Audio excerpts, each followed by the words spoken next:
नमस्कार दोस्तों, स्वागत है आरपीएससी फर्स्ट रैंक सुरेश दैया चैनल पर एक बार पुनः आप सबका जो इतना प्यार मिल रहा है, स्नेह मिल रहा है, उसका मैं आपको बहुत बहुत धन्यवाद देता हूं। आज दोस्तों इस वीडियो में हम मेरी उस यात्रा पर बात करेंगे जो मैंने कहां से स्टार्ट की थी, कैसे मैंने पढ़ाई स्टार्ट की और धीरे धीरे कैसे उस मुकाम पर पहुंचा कि आज आपके सामने खड़ा हो सकने के लायक बना हूं। और मेरे मन में कैसे विचार आया कि मैं एक शिक्षक की भर्ती की तैयारी करूं। उससे पहले मैं क्या था, मेरी जो 12th तक की स्टडी थी वो कहाँ से हुई, कितने परसेंटेज थे उस, और ये यात्रा कैसी रही, कहाँ कहाँ कैसा अनुभव हुआ, वो संपूर्ण बातें इस वीडियो में हम आज चर्चा करेंगे। और आप सबसे भी निवेदन रहेगा कि आप इस वीडियो को शेयर करें, चैनल को सब्सक्राइब करें और आप अपना स्नेह देते रहे ताकि मुझे वो मोटिवेशन मिलता रहे जिसकी वजह से मैं आपके सामने उपस्थित होने को लेकर हमेशा एक आकांक्षा उम्मीद बनी रहती है। तो दोस्तों शुरू करते हैं इस यात्रा को हम।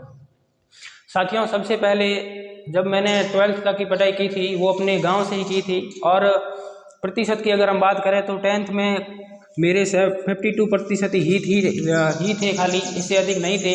और 12th में भी 59% थे। और 12th के बाद जैसे कि हमारे समाज में होता है कि अब बच्चे को कोई ना कोई काम सिखा देना चाहिए या कोई काम करना चाहिए, और हमें खुद भी कहीं ना कहीं महसूस होता है कि यार अब ना कुछ काम करना है। तो 12th के बाद मेरा जो बीए था वो चल रहा था और बीए के साथ साथ ही मैंने सिलाई का काम करना शुरू कर दिया था और सिलाई का काम सीख गया था। तो 3 साल यानी कि 2018 तक 2018-19 में मेरी बीए कंप्लीट हो गई। बीए कंप्लीट होने के साथ साथ मैं सिलाई का काम करता रहा। उसके बाद मैंने बीएड के एग्ज़ाम, जो पीटीईटी का एग्ज़ाम होता है वो दिया। उसमें 397-400 के करीब नंबर थे वो। तो बीएड करने के दौरान ही मैं वापस जाता था कॉलेज से वापस आकर भी वही सिलाई का काम करते थे हम। तो धीरे धीरे उस समय ऐसा कुछ नहीं था कि हमें ये करना है या ये बनना है। तो जो चीज़ें हमें महसूस होती है वो एक वक्त के साथ साथ होती है। मेरा ऐसा पहले से कोई गोल नहीं था कि जीवन में ये करना है या वो बनना है। तो बीएड करने के दौरान ही मुझे कहीं ना कहीं जब मैं पढ़ाने के लिए बच्चों वगैरह को जाता था तो मन में एक महसूस हुआ कि यार जो शिक्षक की नौकरी है वो सबसे अच्छी है और अब मैं यहाँ आ ही गया हूँ तो मुझे ट्राई करना ही चाहिए। तो दोस्तों यहाँ तक मुझे ऐसा कुछ नहीं था कि मैं शिक्षक बनूँ या ये करूँ वो करूँ, ऐसा कोई गोल था नहीं। जब मैं बीएड कर रहा था उसी के दौरान मुझे ये महसूस हुआ कि मुझे कहीं ना कहीं अभी जीवन में कुछ करना चाहिए। तो बीएड जब 20-21 के सत्र में समाप्त हो गई तो बीएड के बाद ही रीट की भर्ती आई थी, उसकी मैंने तैयारी शुरू कर दी। तैयारी मैंने कहाँ से शुरू की, तो जैसे कि हम सब लोगों के मन में ये जिज्ञासा होती है कि यार तैयारी को शुरू कहाँ से किया जाए। उसके बारे में जब हम किसी नौकरी लगे हुए या आमतौर पर किसी की सलाह लेते हैं तो वो वैसे ही कहते हैं कि यार ये किताब है ये पढ़ ले और हो जाएगा। पर ये ऐसा नहीं होता है। किताबें तो हजारों असंख्य पढ़ी है, ज्ञान का अंबार तो संसार में है, पर वो कैसे यूज करना है, कैसे पढ़ना है, कहाँ खुद को मैनेज करना है। दोस्तों खाली पढ़ाई उतनी महत्वपूर्ण नहीं है जितना खुद का मैनेजमेंट भी महत्वपूर्ण है। वो मैनेजमेंट चाहे इमोशंस का हो, चाहे पढ़ाई का हो, चाहे ज़िंदगी में एक जो उबाऊपन आ जाता है पढ़ते पढ़ते उससे हो, या जीवन की परिस्थितियों से हो। अगर हम कोई भी यात्रा प्रारंभ कर रहे हैं, हमें कुछ करना है, तो हमें हर घड़ी हर समय कोई ना कोई ऐसा समझौता या एडजस्टमेंट करना ही पड़ता है जिसकी वजह से ही हम आगे बढ़ पाते हैं। तो दोस्तों जब मेरी बीएड हो गई थी तो उसके बाद रीट की भर्ती आई हुई थी। तो 2020 का साल था, 2020 में अंत तक मैंने रीट की तैयारी शुरू की। और रीट की तैयारी कैसे शुरू की, तो एक गाइड पढ़ी थी पुरानी घर में, उसी से मैंने स्टार्ट की। 6 महीने तक खाली उस गाइड को पढ़ा, कुछ नहीं पता था कि क्या करना है, कुछ नहीं। उस गाइड को लिया और बस पढ़ता रहा। गाइड को पढ़ने के दौरान मुझे जो उसमें थे 2 भाषाएं होती है रीट में, एक संस्कृत की होती है। तो संस्कृत तो लास्ट में दोस्तों पहले मैंने पढ़ी थी 2010 में, उसको लेकर एक बहुत बड़ा फोबिया था। तो 6 महीने तक मैं यकीनन बता रहा हूँ, मतलब मैं जो भी बता रहा हूँ उसमें ऐसा कुछ नहीं है कि मैं फेंक रहा हूँ, जो धरातल से चीज़ें जुड़ी हुई है वही बता रहा हूँ। तो उसके बाद मैंने संस्कृत का जो फोबिया था 6 महीने तक तो छुआ ही नहीं, खाली उस एक गाइड को 1-2 बार पढ़ा, और पढ़ा भी क्या, ऊपर से गया। ये मैं हकीकत बता रहा हूँ। हमारे मन में एक कई बार ये आता है कि यार हमें चीज़ें याद नहीं हो रही है। तो वो चीज़ें किसी को भी याद नहीं होते। आप पहली ही बार किसी क्षेत्र में फील्ड में आए हो तो वो सब कुछ नया है। अब मेरे पास जो शिक्षा आई या मैंने जो ज्ञान प्राप्त किया उसमें ऐसा नहीं है कि मैं शुरू से ही ऐसा था, एकदम जीरो लेवल से। यानी कि मुझे ये नहीं पता था कि लॉन्गिट्यूड लैटिट्यूड ये क्या होता है, अक्षांश क्या है, देशांतर क्या है, राजस्थान की स्थिति क्या है, भूगोल कुछ भी पता नहीं था। एकदम जीरो लेवल से पढ़ाई मैंने स्टार्ट की थी। तो दोस्तों 6 और 7 महीने तक तो का समय तो ऐसे ही गया। और फिर रीट की एग्ज़ाम, अगर रीट भर्ती 2020 तक लास्ट में होती तो शायद मेरे 50-60 नंबर ही होते। क्यों? क्योंकि मुझे पता ही नहीं था कि कैसे पढ़ना है, क्या पढ़ना है, कौन सी पुस्तकों को पढ़ना है। बस ऐसे था कि किताबें पढ़ लो, सिलेक्शन हो जाता है। तो उसके बाद जब मैंने 6-7 महीने वो कोई पुस्तक पढ़ी तो उसका ज़्यादा फर्क नहीं हुआ। हिंदी व्याकरण की भी 1-2 पुस्तकें थी, वो पढ़ रहा था। उसके बाद जब मैंने कोई टेस्ट आया था, वैसे मैंने टेस्ट सीरीज़ें ज़्यादा खरीदी नहीं है, क्योंकि हमारे पास ऐसा होता है यार कौन 500 रुपये खर्च करे, ऐसे चलते रहना दो। एक फ्री का टेस्ट था, मैंने वो फ्री का टेस्ट दिया 6-7 महीने की पढ़ाई के बाद। तो दोस्तों वो टेस्ट था 150 नंबर का था, और उसमें मेरे 60 या 70 के करीबन नंबर आए थे। तो दो दिन तक मैं शौक में रहा कि यार ये क्या हो रहा है, मतलब मैं 6 महीने से पढ़ रहा हूँ और 60 और 70 क्वेश्चन ही खाली मेरे सही हो रहे हैं। तो 2 दिन तक तो कहीं अपन कहूँ कि मारवाड़ी में कहीं को नहीं लागू, सब कुछ उतर गया। ऐसे डर डर सा मन में बैठ गया कि यार ये तो हो ही नहीं रहा है कुछ। तो यहाँ आकर ये पता चला कि एक जो हमारे जीवन में किसी न किसी पथ प्रदर्शक का, मार्गदर्शक का होना बहुत ज़रूरी है। क्यों? देखो, जैसे अगर आपको किसी गांव में जाना है और आप किसी से पूछ कर जा रहे हैं तो आप सीधे सीधे 2 घंटे में पहुंच सकते हैं, 1 घंटे में पहुंच सकते हैं, जितना उसका रास्ता है आप बड़ी आसानी से तय कर लेंगे। और अगर आप एक खुद के ऐसे है कि मैं खुद ढूंढ लूँगा, तो आप भटकते भटकते जाएंगे। उसमें दोस्तों बहुत फर्क होता है। और गाइडेंस का भी क्या है कि जिनका चयन हो जाता है फिर उनकी वो भूमिका नहीं रह पाती हृदय में कि अब हो गया है यार, इजी है। सिलेक्शन होने के बाद वो चीज़ें बहुत इजी लगती है, यार ये तो क्या है, आराम से हो जाता है। पर जो भूमिका, वो जो भाव एक तैयारी करने के दौरान अभ्यर्थी के मन में होते हैं, वो लोग उतने एक्सप्लेन नहीं कर पाते। और उसके बाद भी क्या होता है कि हम बोलने लग जाते हैं कि मैंने वो किया, ये किया, ऐसा हो गया। तो उन चीज़ों से परे मैं आपको एक वो हकीकत चीज़ें बता रहा हूँ जो मैंने फील की है। तो जब मैंने ये टेस्ट दिया तो मेरे 60-70 नंबर आए। तो 1-2 दिन तक शॉकिंग के बाद फिर मैंने सोचा कि यार ये तो क्या ही हो रहा है। उसके बाद मैंने किताबें चेंज करनी स्टार्ट कर दी। तो रीट में था, उसके बाद जो भी मेरे सामने आया मैंने पढ़ना स्टार्ट कर दिया। 3-4 महीने फिर वैसा लगा, एक टेस्ट दिया और 100 के नंबर तक पहुंचा मैं। 100 तक पहुंचने के बाद मुझे महसूस हुआ कि अब यार भर्ती आने वाली है। 2021 के साल में मैंने वाकई में पढ़ाई स्टार्ट की कि पढ़ाई क्या चीज़ होती है। तो मैं संस्कृत के लिए अलग से पुस्तक लेके आया, हिंदी के लिए अलग से पुस्तक ले आया, और 1-2 गाइड लाया, 1-2 किताबें लाया।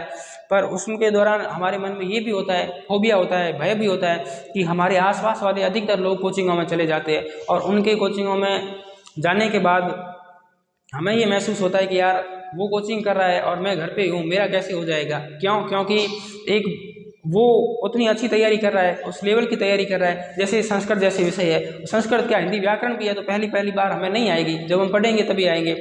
तो उस दौरान मैंने मेरे कई साथियों को कॉल किया था, उन्होंने ऑनलाइन कोर्स खरीद रखे थे, मैंने नहीं खरीद रखा था।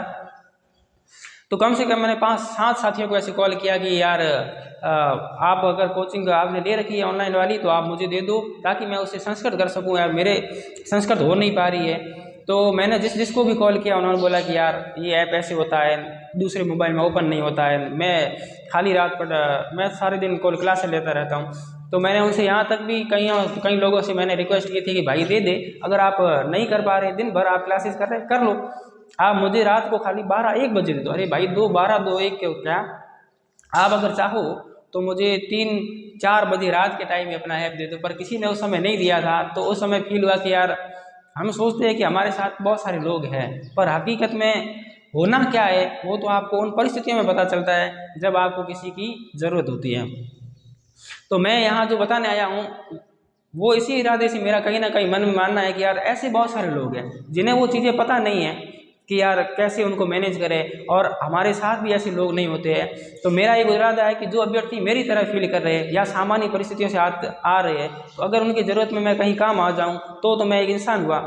क्योंकि मैंने उनको भोगा हुआ व्यक्ति अगर दूसरों की परिस्थितियों को ना समझ सके तो वो क्या ही व्यक्ति है। उसके बाद मैंने संस्कृत के जब ऐप बना तो किसी से नहीं दिया, पर फिर उसके बाद मैंने ठान लिया कि यार अब करना तो है। मतलब पता चला कि यार लोग क्या है, तो उस समय थोड़ा लगा कि यार अब तो खुद करना ही है। तो उसके बाद मैं गाइडें लाया, अलग अलग पुस्तकें ले आया।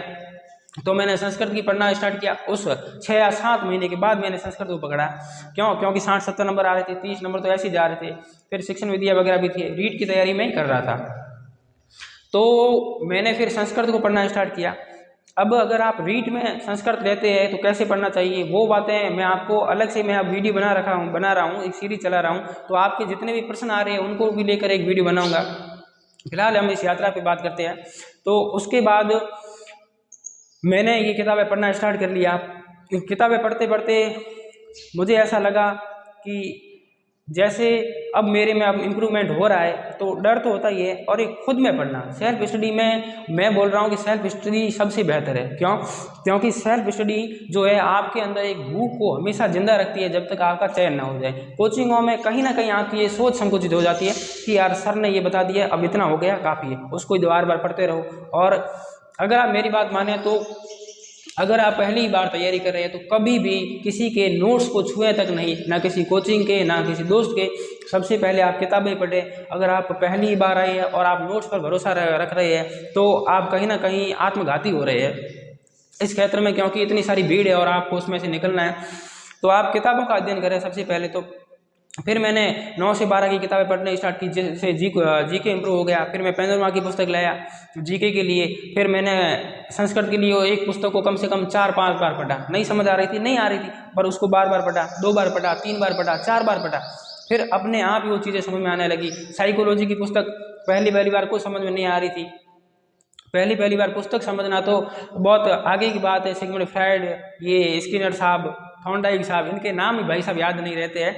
तो धीरे धीरे पहले तो मैं उनको नाम याद करता रहा, याद करने के साथ ही साइकोलॉजी पढ़ना स्टार्ट किया। धीरे धीरे पढ़ते पढ़ते रीट की भर्ती भी 3-4 बार आगे हो गई थी।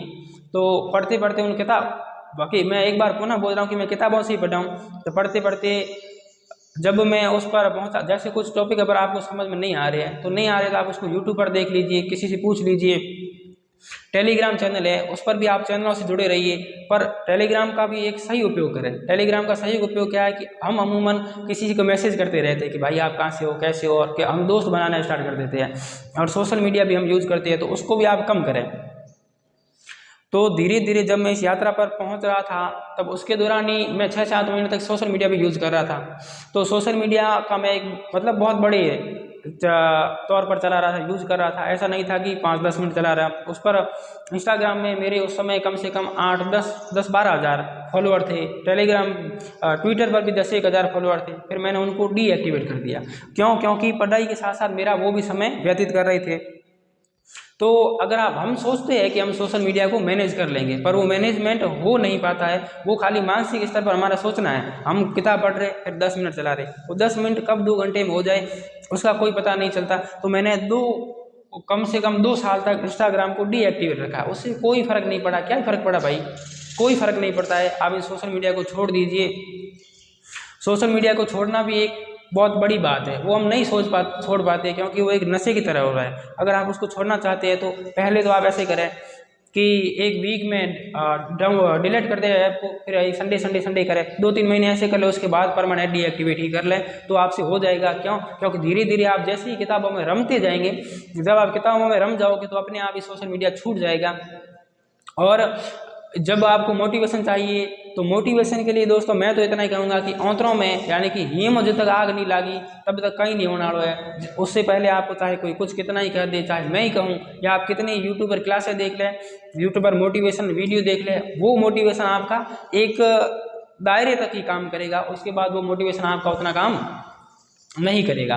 तो मैंने धीरे धीरे ये किया और उसके बाद मैंने रीट का एग्ज़ाम दिया तो मेरे 143 नंबर थे। 140 नंबर थे उसमें मेरे 150 में से। तो पश्चातापन चाहिए कि उस समय मैंने सोचा कि अब तो यार मास्टर बन गए हो, मज़े से घूम रहे थे, फिर रहे थे। ये 2021 में एंड की बात थी। 22 लग गया और 22 में मैंने वो पढ़ाई छोड़ दी थी। अब किताबें वगैरह रख दी थी। मेरा कोई इरादा नहीं था कि अब आगे कुछ करें। क्यों? क्योंकि पहली बार में ही इतना अचीव कर लिया था, 142, और जैसलमेर में फर्स्ट रैंक मेरी थी। तो वो एक मन में वो भाव भी आता है कि यार मैंने कर लिया है, अब तो मैं मास्टर हूँ। ऐसे ऐसे घूमते रहे और धीरे धीरे जब जनवरी 2022 का महीना आता है तो रीट की भर्ती आप सबको पता ही है कि रद्द हो जाती है। तो रद्द आने के बाद ही मुझे वो पता चला कि वाकई में क्या इंसान है, क्या समाज है, क्या परिवार है। 2021-22 में जनवरी फरवरी में जब भर्ती रद्द हो गई तब यहाँ आसपास के जितने भी लोग थे या कोई भी हो, अब मैं किसी को क्या बोलूँ, किया तो किया, पर सबने यही किया, बोला कि यार इसके तो पेपर ही आया हुआ है। तब इसके 42 आया था। वो पहले तो कर लिया, हमें बताओ अब करके दिखाए।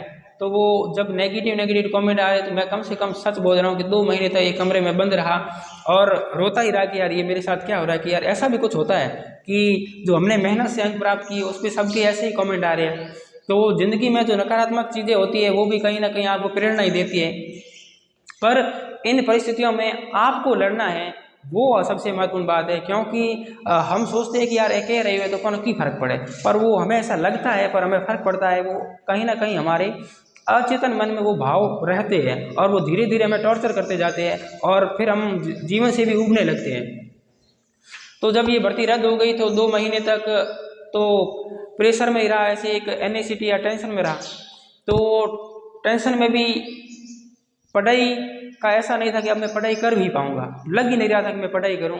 हकीकत बता रहा हूं कि जब भर्ती चेंज हो गई, उन्होंने फॉर्मेट चेंज कर दिया कि अब रीट के लिए 2 एग्जाम होंगे, एक प्री होगा और मेन होगा।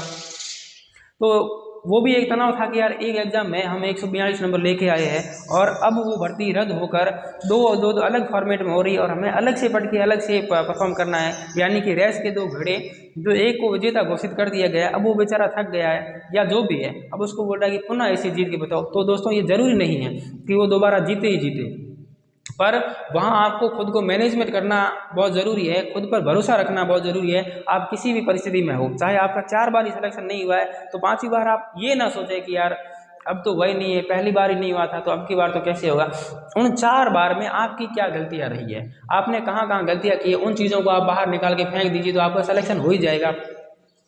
तो उसके बाद मैंने पुनः सोचा कि अब रीट की तैयारी क्यों, एक इज्जत का भी सवाल होता है, क्योंकि रीट परी में अगर उतने नंबर नहीं आएंगे तो ये नैरेटिव जो फैल चुका था कि इसके पेपर आया है वो बन ही जाएगा और जीवन पर स्थायी रहेगा। ये तो मेरा चयन हो गया और मैंने ये करके दिखाया, तब ये लोगों का या समाज का, आसपास का मेरे पे इतना विश्वास है। अगर मान लो कि मेरा दोबारा चयन नहीं होता तो क्या लोगों के या किसी के भी वो भाव मेरे प्रति रहते? नहीं रहते। मैं भी जानता हूँ, आप सब भी जानते हैं। तो मैंने जुलाई 2022 में दोबारा रीट का एग्ज़ाम दिया, उसमें मेरे 126 नंबर आए 150 में से। अब उसके बाद मैं जब भी रीट की किताब लेके तैयारी कर रहा था तो मेरी आंखों से आंसू आ रहे थे कि यार मैं कैसे तैयारी करूं। ये दोस्तों महीना है जुलाई 2022 में मैं दोबारा रीट की तैयारी कर रहा हूं। अब वो सिलेबस बदल चुका है, पैटर्न भी बदल चुका है।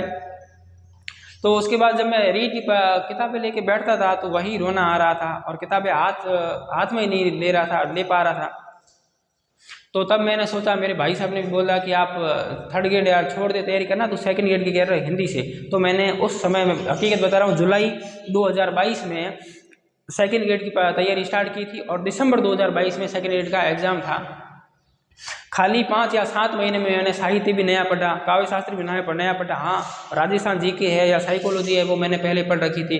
और उन परिस्थितियों में जब एक प्रेशर था कि मान लो कि लगभग हम शिक्षक बन गए थे और दोबारा उनकी तैयारी कर रहे हैं, तो वो ये जो 6-7 महीने निकले हैं खुशी तैयारी वाले नहीं निकले हैं, एक ऊब वाले, एक प्रेशर की तैयारी, प्रेशर में जो हम तैयारी कर रहे हैं ना वैसे निकले हैं। तो इस तैयारी के शुरुआत में वही सब था कि साहित्य याद नहीं हो रहा है, काव्य शास्त्र याद नहीं हो रहा है, पर उसके लिए मैं सुबह उठता था, उससे लेकर रात को 12, 1, 2 बजे तक 6-7 महीने मैंने यही किया है। ना सोशल मीडिया यूज़ किया है, नहीं कहाँ, ना ही कहीं आया, ना ही कहीं गया। और ख़ुद को मोटिव रखने के लिए तो क्या ही था, मैं खुद भी शायरी या कविता लिख लेता हूँ, तो कविता लिख लेते थे कि हम, जैसे मैंने खुद ही लिखी है कि हम कोशिशों के इर्द गिर्द मर जाएंगे मगर हार किसी भी सूरत हाल नहीं स्वीकार। और तो 6-7 महीने मैंने 2nd ग्रेड की तैयारी की, अच्छी तरह से तैयारी करते करते 2nd ग्रेड में एग्ज़ाम हुआ दिसंबर 2022 में।